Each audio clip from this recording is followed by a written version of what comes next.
हिते मां खे ॿुधायूं त टंडोला यार में ब्रोहियाबाद में भाउ पंहिंजी भेण खे पिस्टल जा फायर करे क़तल करे छॾियो आहे। जवाबदार भाउ जावेद ब्रोही पंहिंजी 28 वरनि जी शादीशुदा भेण अनीला खे गोलियूं हणी क़तल कयो आहे। इतला ते सुल्तानाबाद पुलिस वाक़े वारनि ते पहुची लाश खणाए सिविल अस्पताल मुंतक़िल कयो आहे। वाक़े जो कारण मालूम न थी सघियो आहे। वाक़े जी जांच कई पई वञे। पुलिस जो इहो चवणु आहे जवाबदार फरार थी वियो आहे। खेसि जल्द गिरफ़्तार कयो वेंदो। टंडोला में ब्रोही आबाद में भाउ पंहिंजी भेण खे पिस्टल जा फायर करे क़तल करे छॾियो आहे। जवाबदार भाउ जावेद ब्रोही पंहिंजी 28 वरनि जी शादीशुदा भेण अनीला खे गोलियूं हणी क़तल कयो आहे। इतला ते सुल्तानाबाद पुलिस वाक़े वारनि ते पहुची लाश खणाए सिविल अस्पताल मुंतक़िल कयो आहे। वाक़े जो कारण मालूम न थी सघियो आहे। वाक़े जी वधीक जांच कई पई वञे। पुलिस जो इहो चवणु आहे। जॾहिं त पुलिस जो वधीक चवणु आहे त जवाबदार फरार थी वियो आहे। खेसि जल्द गिरफ़्तार कयो वेंदो। टंडोला में ब्रोही आबाद में भाउ पंहिंजी भेण खे पिस्टल जा फायर करे क़तल करे छॾियो आहे।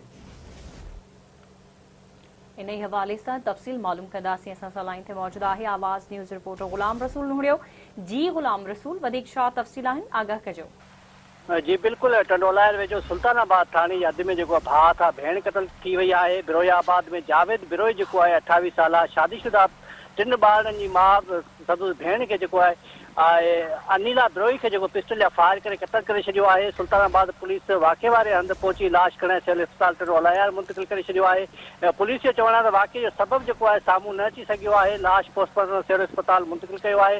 वाक़े की जांच हर रुख खां जांच करे रहिया आहियूं। पुलिस जो वधीक चवणु आहे त जवाबदार वाक़े वारे हंधि तां जो फरार थी वियो आहे। उनजी गिरफ़्तारी लाइ इहो टीम रवानी कई वई आहे। जल्द उन्हनि खे गिरफ़्तार कंदासीं। जी वरी महिरबानी अपडेट करण लाइ गुलाम रसूल।